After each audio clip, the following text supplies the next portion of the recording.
All right, welcome to week 2 review and week 3 waiver wires with um, outdated and uneducated. This is at NFL Outdated, and you are. I'm at NFL at Uneducated Takes. I almost introduced myself as you. Wow, that's how Hey, much I admire you. All right, and we are here to discuss a truly fun week of football. Heartbreaking for some, joyous for others.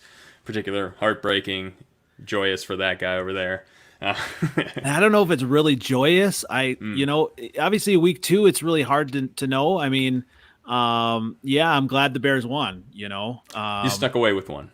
Well, yeah, and like true Chicago sports radio, talk radio, it's not all that happy in No, no. at Hallis Hall. We'll just say that.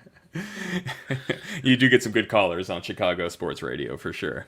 Oh, fantastic, fantastic. But yeah, obviously, kind of recapping, the Bears did, eke out a win versus the Bengals, which I didn't expect. Yeah, After what yeah. happened versus the Rams, I did not expect that. The defense obviously is still for real.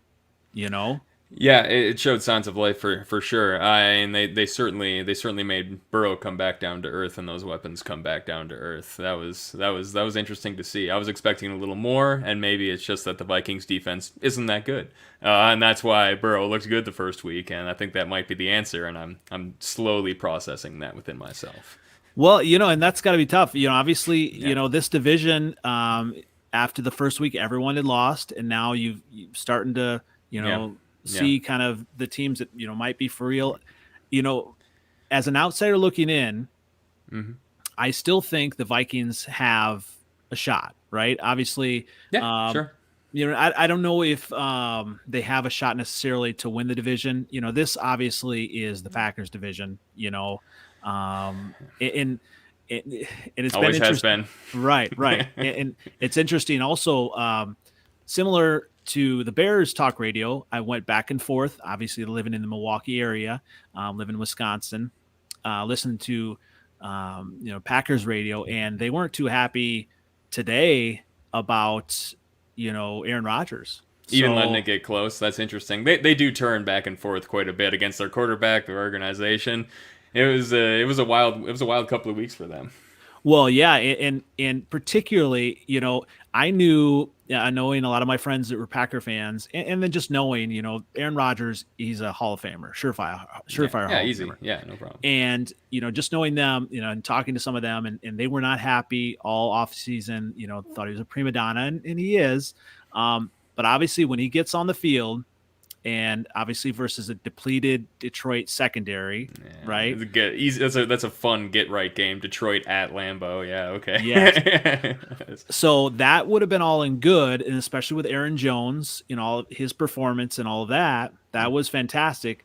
Um, but what really ruffles the feathers here in town, here in this area for the Packers fans, is Aaron Rodgers' comments after the games now.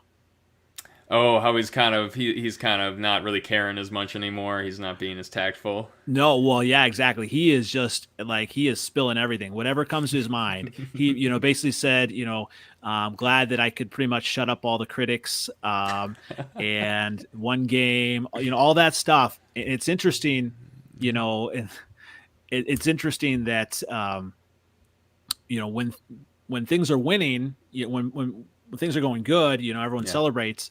But yeah. now it's kind of a bitter taste, and in people's mouth here in the area for Packers fans, not knowing what's going to happen.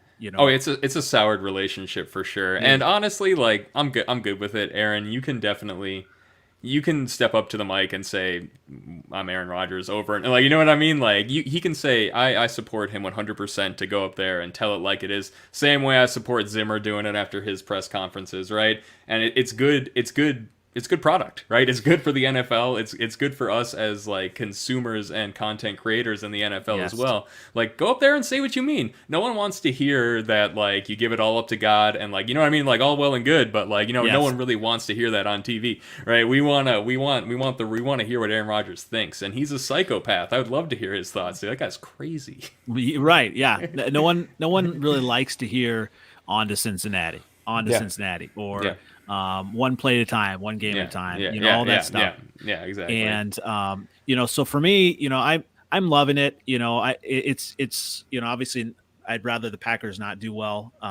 But I think the NFL is better when they are doing well. They're better when the flagship franchises are doing better. And we need some good quarterbacks in the NFC. The AFC kind of hogged all the fun quarterbacks, and all of ours are retiring over in the NFC. So we need it's okay. Aaron, you can carry the torch. I've never been mad at Aaron. He's a great quarterback. It's fun to watch. What can I say? He beats us, but I don't know. The Vikings beat them sometimes too, so it's all good. There was a lot of good upsets this week. Getting into some of the. Yeah, a lot of good actions with the Chiefs going down, and that's obviously right there with the Chiefs going down. I think with what Lamar did, he puts himself in the MVP conversation. He's going to have to do that. Oh yeah, easy, and he's got it on the resume for sure. So what a game! Oh my goodness, he was all over the place, like the jump throws, and then the Patrick Mahomes. Yeah. Well, he probably shouldn't have made that one throw he tried to make, but we all thought it was going to get caught. When he threw it, everyone thought that ball was coming down. And did you see on Twitter someone had posted that they got a tattoo of the game, of the score. Yeah, that's their championship right there. Right. So that was an upset. Another one. I think that you would wanted to talk about the Raiders, evidently. And this is the plan all along, and we had such a good time talking about the other teams. I did want to talk a little bit about the Raiders. One of our good friends, Sage Alvarez, I believe, he's spitting some fire, and he came out before this win saying 12-4, and I called him an idiot. But after seeing that last game, you could convince yourself, right? I'm not a fan of what the Steelers are doing, right? Good defense, totally fine, but what is Ben Roethlisberger doing as a quarterback? He's cooked. Well, and it just came out on ESPN tonight that he's got a pectoral issue that he's dealing with. Yeah, and they don't know, So obviously, who knows? I mean, even before that, he definitely looks like he's. Ready to retire. It's okay, yeah. And it's sad for the team, really, because that's a fun team, right? And he's throwing balls that you want him to throw. They're just not he targeted Chase Claypool 3 times deep for touchdowns, right? For touchdowns that weren't caught. I think one of them actually was. He made a big catch on one of them, but they just weren't good throws. He put his whole body into it, and it just kind of wobbling in there, and it didn't have the loft that you really want, and it's just he's just kind of out there floating them, and it's not what that team needs. It's not what that receiving core needs. That's a fun receiving core. It really is. And did I see Deontay Johnson got hurt, or I missed that? He got banged up a little bit.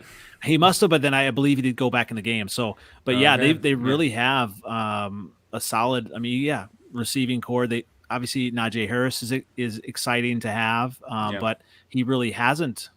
He hasn't done well either. None of their fantasy pieces have done well. I have shares in them. I mean, Claypool fell in a lot of drafts, so I picked him up for sure. And I picked him up in 2 important leagues, and oof, boy, I mean, he's getting the targets, right? He's getting deep targets, he's getting end zone targets, right? But it's just Ben's just floating him up there, and it's like a 30-70 ball is what it feels like when you throw it. It's not a 50-50 ball like you want.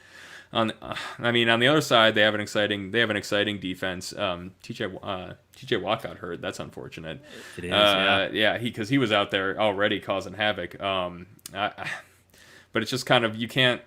The Raiders are doing what the Steelers are trying to do. Kind of, if you watch that game, Yes. Their defense isn't as good, but their offense with a good quarterback in Carr, he's always been good. Wait a second. I want to pause that. Did you say Derek Carr is a good quarterback? Yeah, Derek Carr's a good quarterback. Okay, I just want to make sure. I'll make it clear for everyone. So, so Derek Carr, Kirk Cousins. And Tannehill, and Stafford are all the same quarterback. Oh wow, they're all good. They're all good, and they're all the same quarterback. In my mind, they're all the same. It's the same picture. It's the meme of The Office. They're the same picture, and everyone always fighting over who's better. They're the same, right? They're all good. They're all good quarterbacks. That is an interesting take. Obviously, Stafford, you could really take a step above that this year, I think. Yeah, he's in the hyperdrive offense for sure. You can really, he could prove this wrong.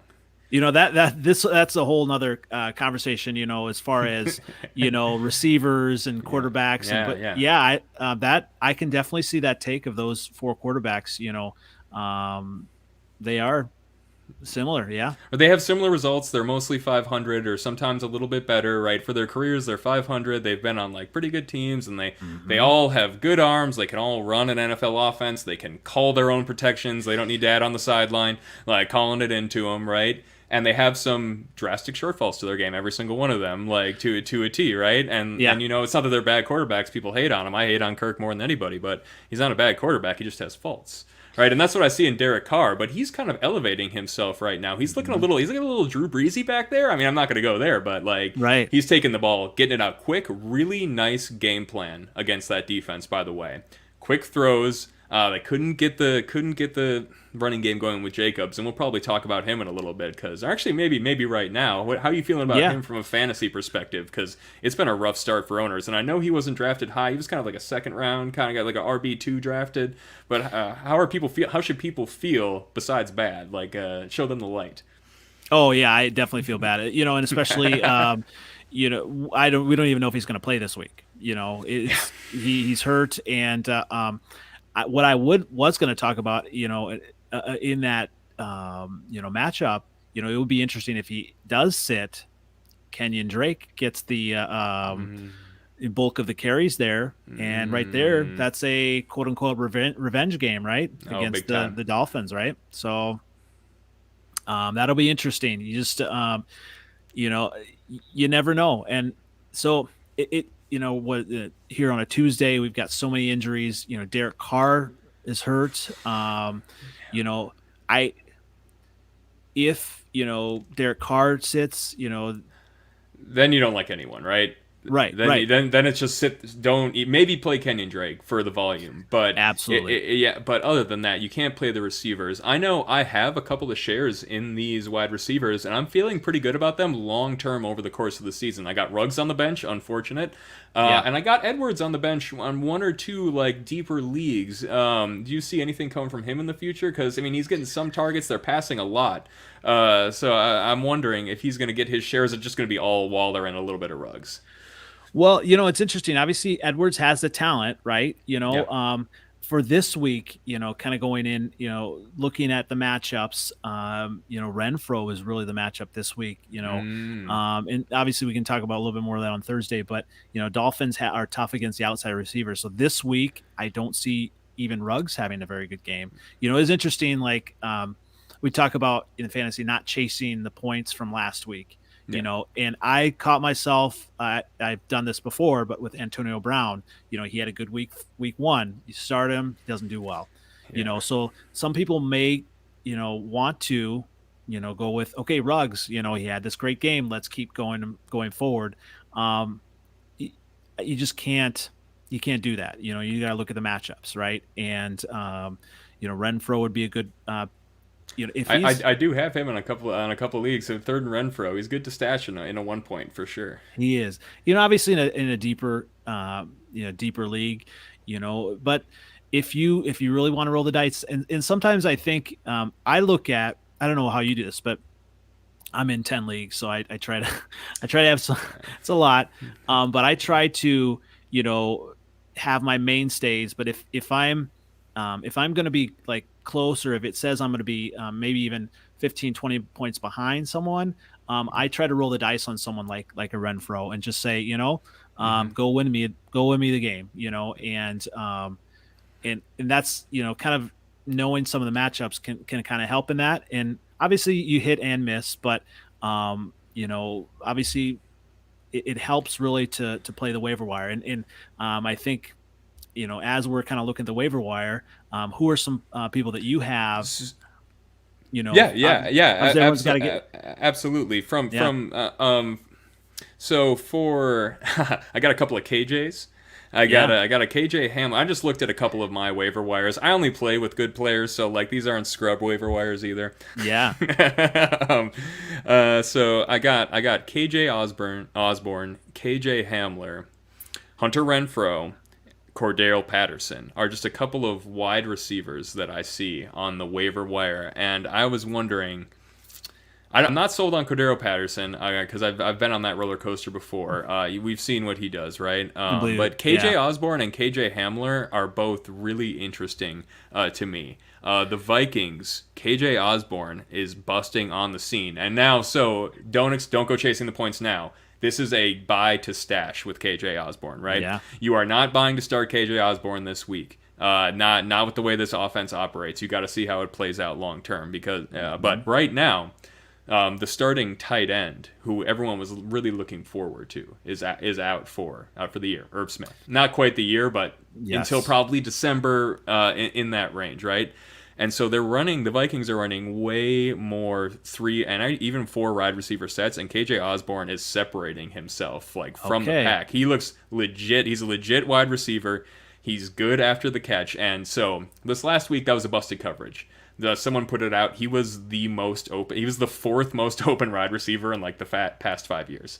Really? Okay. Yeah. It was 12 yards. He had 12 yards of open space. That was the shortest. That was the closest person was 12. And that doesn't happen in the NFL. Yeah, exactly. Yeah. So you can't. That's not going to happen. But we saw him in week 1 make big plays after the catch. And Cousins trusts him, and Cousins is a quarterback of that personal connection. He has his guys. Even the commentators knew it in the game this weekend. They were like, "Oh, this is going to Adam Thielen because he loves Adam Thielen."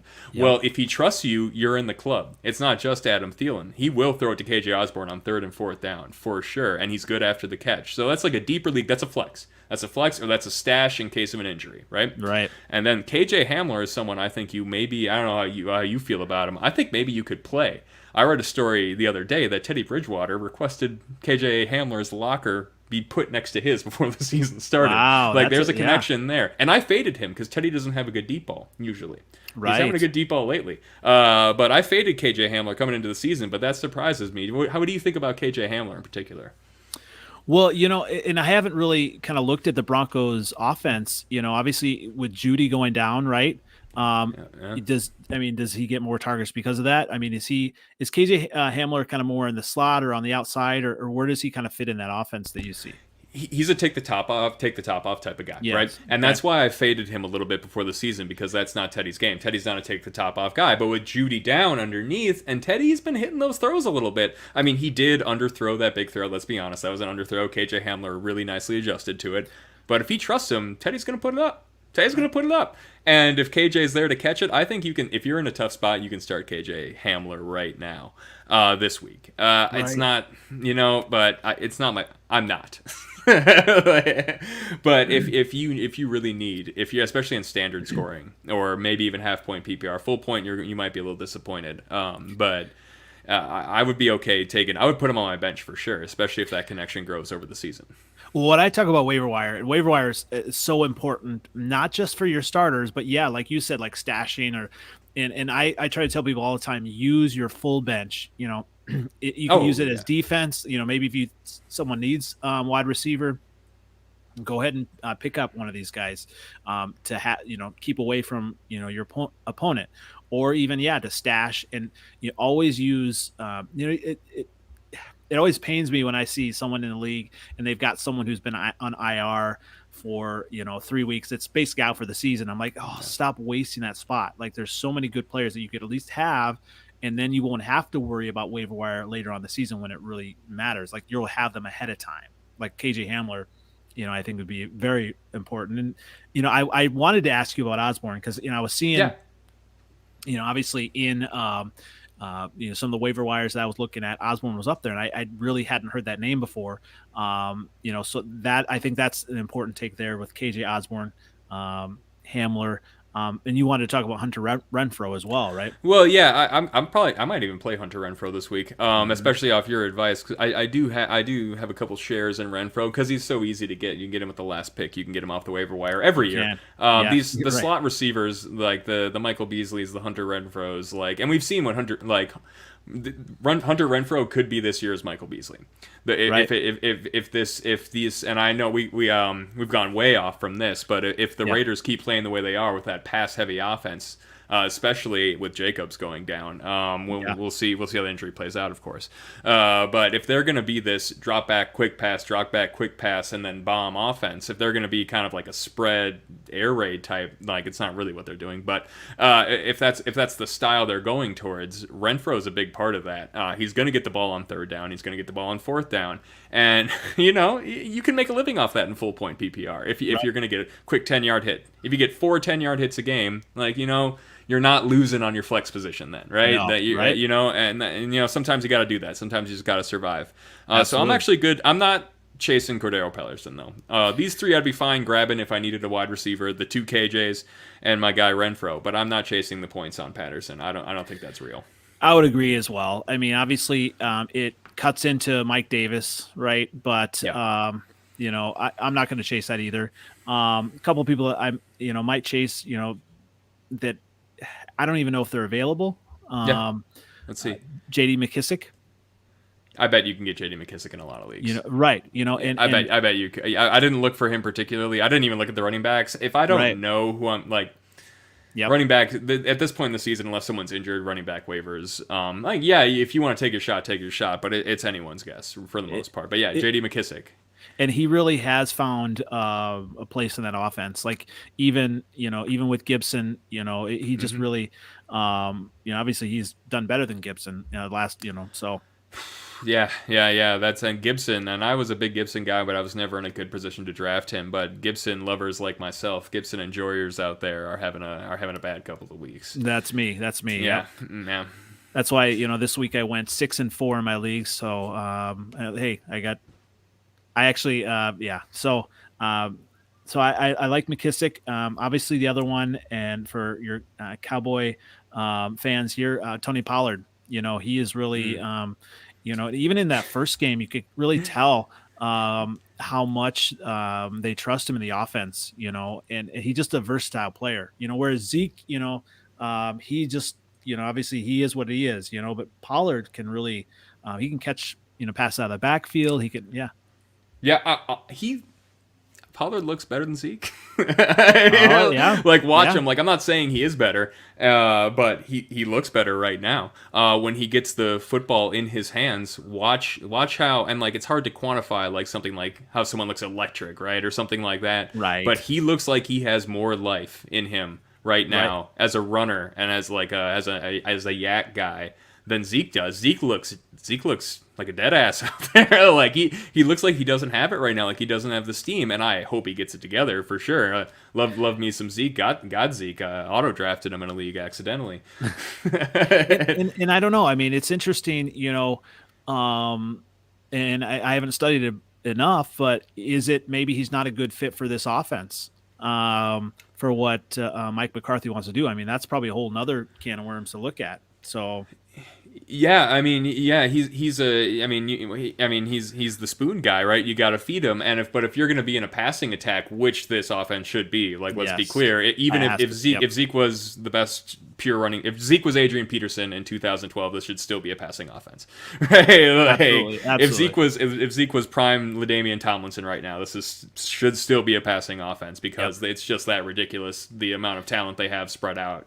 But yeah, you're right, because he would be more fitted to like an offense that's just like he's going to grind it down, gap scheme, blocking, like big offensive linemen up front, like and that's where he really does his best work. And instead of this kind of sporadic role, kind of goal line guy, like that's not really where he likes to. That's not where he likes to thrive. Right. So, in my third waiver wire pickup is for a Thursday night game. And it's the Panthers defense. They really, and just really looking, obviously, they've been doing amazing. They've got a lot of, great young players, defensive rising players that they're all coming together, obviously, Sam Darnold's doing well, but it's the defense that's really carried them. And obviously it's a Thursday night. It's a little weird, but who are they against? Who are they against this week? You caught me. So they are going to be against a third-string quarterback in. Oh, they're playing Davis Mills, of course. Yes, yeah. Houston. Yeah. Yes. Yeah. So it is tough to do a Thursday night one, but when a defense is hot, number one, and against third string quarterback, I'm going to roll that dice. And I don't know about you, but in my 12, 14 team leagues, I tend to have a defense on the bench, because it's been interesting this year. You got some of the top defenses that just don't have good matchups, right? So you have like the Buccaneers have been a great defense, right? The Rams are a great defense, and they're facing each other. I'm not starting them unless I have to, right? No, you wouldn't start either of them. And I don't. I tend to almost criminally neglect the defensive slot. I stream him pretty hard. And then going into the playoffs, I like to lock one in well ahead of schedule. That's kind of my strategy with it. But I do respect just the rotation, because that is going to be right, because there's a lot of guys like me in your league who are pretty good, but they're not gonna dig in and get the double defense and rotate it in, right? And and that's an edge that you can take advantage of, right? And you really it just doesn't seem like a couple years ago where you had the Patriots defense just every single week was dominant, and they won a lot of people championships. And obviously the Patriots defense looked better last week, right? But was it because who they were against? It's just so for me, I really look at the value in the waiver wire, and like you had said before, whether it's running backs, whatever, sometimes this part of the year you don't have a lot of value. And for me, Panthers are kind of on the rise. They face a third string quarterback, so really, I'm gonna have to say that is actually my number one waiver wire pickup for this week. And I do like that. That. And like I'm looking at their schedule too, and okay, so they got the Texans, Davis Mills this week. Brian Burns is going to make him wish he never got drafted. Right. And then they got the Cowboys next week. Tough matchup, but you can pivot off that, right? You don't need to. And honestly, the Cowboys are stoppable. We saw that this week. Right. And then they have the Eagles, and then the Vikings, which those are two teams that could score some points or do some damage to them. But then they have the Giants and the Falcons, right? So that's I would say that's an overall very soft schedule heading forward. So that's not too bad. And I do like that defense. Oh, that's such a fun defense. People who and I know I like them a lot because people who are smarter than me like them a lot, right? All the defensive line coaches are like, oh my god, I just want to watch the Panthers. All the defensive coaches are like, oh, I just want to watch the Panthers. And all the offensive guys are like, oh my god, Joe Brady is friggin' amazing. He's making Sam Darnold look, pretty good. Right. I think I was pretty low on the Panthers coming into this season because I hadn't fully bought into Matt Rule, which is looking like a poor bet. But Joe Brady's going to be a head coach next year. He's going to be a head coach. I think if it continues on this trajectory of Sam Darnold looking like a normal NFL quarterback, he's going to be a head coach next year for sure. It definitely going to get some looks, and obviously you never know how all that happens, but he is kind of the hot young, offensive, whatever. He just, and that's kind of the trend of coaches, it's there's no in between. It's either that. And it's getting a little weird to be honest, but Joe Brady deserves it. I think if you can do it for 2 seasons in a row, you're going to get swooped up for a head coach. Right. We saw Stefanski 1 year, boom, swooped up, and hey, look, it looks pretty good. Not all of them work out like that, but speaking of that, my Bears, Matt Nagy, obviously kind of reviewing, and that's the thing, he was kind of that offensive guru, offensive mind, and he's gotten a lot of criticism. They have not. What was the statistic? They haven't scored more than 20 points. They've not scored. And for someone who was supposed to be kind of the offensive guru, and he just really hasn't. The part of the problem is he is more of he holds on to that playbook and or that play calling sheet, and doesn't trust kind of some of his coordinators, and that's what they're talking about kind of on Sports Talk Radio this week and even last week as well, that holding people accountable, and if you're holding onto that play sheet, you can't do that as a head coach, and so who's going to hold him accountable as the head coach if he's the one calling plays and not doing well at it. So I don't know. Yeah, he's pretty well spent, isn't he? I feel like Justin Fields is pretty much his last arrow in the quiver before it's just empty and he's fired, right? And the offensive play calling, right? It would be like, that's so weird. Right? That's so weird that he's had the job for this long when he came in as I'm the offensive guy, and sure, the defense was great. That was built on personnel mostly, though, let's be honest. Yep, absolutely. And he did not raise the level. He hasn't raised the level at all, right? of anyone. Was the offense better or worse? How long has he had that job? It was 4 or 5 years? Yeah, 3, 4. Yeah, it's 3, 4. Okay. Yeah, I think so. Because so Trubisky was not his guy, I don't believe, and so that's what he rests his hat on. Well, yeah, but he didn't want anything to do with coaching him up, and that's a problem. That's a big problem too. Yeah. Yeah. So it'll be interesting now. They're saying that obviously. Dalton, if he's healthy, he's still the starter, but I believe they're preparing Fields to be the starter this week. So I'm hopeful as a Bears fan. I would rather see development in the offense and the players than wins at this point. And that's weird to say, but not. As a Bears fan, I think a lot of times in fandom, right? It's easy to be like, oh yeah, we're going to beat you, or we're going to, I can't wait till Packer week. Right. Obviously I'll hope they win, but I'm going to be realistic and know that they just are not at that level yet. But yeah, they could be, and we have the quarterback, hopefully, that can turn into something. So. Yeah, and that's what having a Justin Fields on the bench does, right? That's that's job saving because it gives hope to the fans, and it's good to feel hope. And I kind of wish from a similar franchise who has been stuck in the middle for so long that we just kind of get it over with, right? And be like, okay, it's not really we've been doing this a while, Yes. We've been 500 almost, pretty much 500, maybe it's time to see if we can elevate this a little bit, right? So I can dig that for sure. So, on that kind of Fields waiver wire, in some leagues he still is on the waiver wire. Oh, for sure. For me, I don't know if I would pick him up yet. I mean, if you've got a spot, go ahead and stash him. But there's. I feel you on that, because even when he starts, how many points is he going to give you? Right. And they were saying, it just goes back and forth whether they're really opening up the full playbook for him or not, or there was an interesting quote about how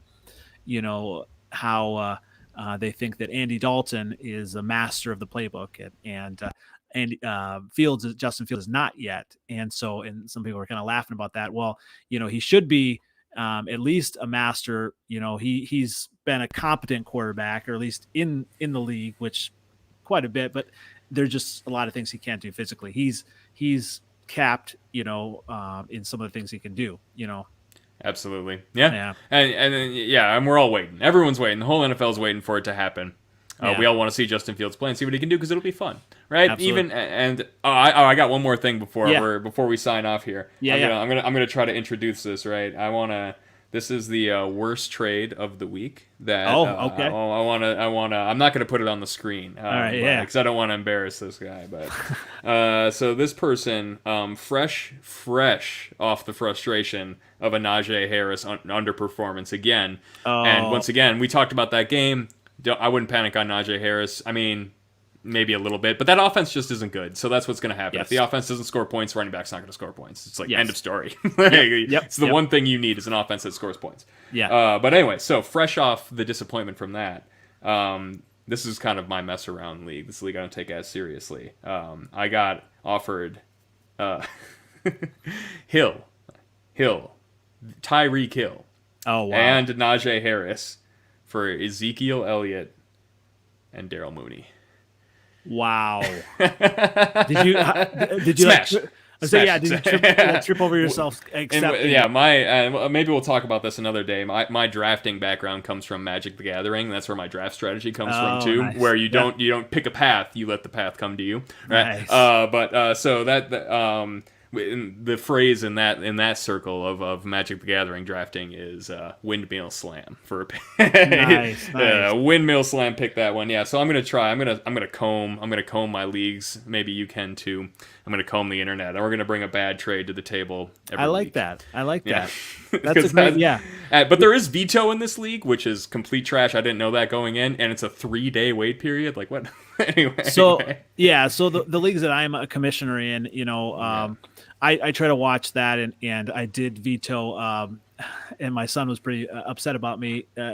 This I'd have to look at what the trade was, but I told him, no, it's not, and I explained to him, it's not a good trade, and so he understood when I explained it to him. But I try to stay off the veto unless it's completely ridiculous. And I'm not sure what other people do, but I try to, as a commissioner, then push it through. If it's fair, I try to push it through as soon as I can. Right, and the commissioner should have veto power just for strictly like cheating or like someone collusion, like I don't know, butt dials it or something like that, right? Or someone like maybe someone changes like a D, like there's probably a T Hill that has a red jersey, right? You know what I mean? That they could squeeze in. So yeah, but this league has a league veto power, vote veto power, which is I've never played a league with that before. But anyway, that's okay. Yeah. So that's that, and that's. Do you have anything else? On the? Well, yeah. I just say go on. Yeah, let's go. Whether trades or waiver wire, don't be too quick on the trigger, and on one hand, but then also maybe someone is someone will see a bad performance and say, okay, let's go ahead and maybe float an offer and see, if they're, going to bite on it. So you just, absolutely. It's fun to be active. It is, but obviously not take it, personally. Like if someone doesn't like a trade, that's fine, So I just, whether it's waiver wire or anything, I just like to stay active, I'll throw a bunch of trades out there, if it makes sense for both teams. I think that's important. Waiver wire, like literally every single Wednesday morning, whenever it goes through at 4 a.m., 3 a.m., whatever. I mean, I actually do wake up and yes. It's like Christmas morning to me. And then it's always interesting to see, who didn't get picked up, who did. And then if there's someone that didn't, I try to go snap them up right away. And it's such an important part of winning a championship. You can't just draft well. Obviously starting the right players is important, but your bench with waiver wire is huge. Yeah, and you're playing. It's definitely how you win, right? That grind, and it's easy week 1, 2, 3, 4, 5, right? Where you really, and we'll maybe get into this later in the season, but where you really win a championship is being on the grind of not putting your waiver in and saying I want the guy because it's the obvious choice because the person he's replacing got injured, right? Yep. It's waking up and not even you don't have to set your alarm, but when you wake up in the morning, immediately you're checking like, oh, okay, like who can I get for free? Who can I get for free? Because that's value, right? That's value. And that's where you win on the margins because everyone's going to draft okay, right? Or there's going to be some people, right? Most people are going to draft okay. Most people are going to start close to the right players, right? And it's hard to find an edge there, really hard, but it's a lot easier to find an edge in just looking before somebody for the free money that's left on the ground. Absolutely. All right, that was awesome.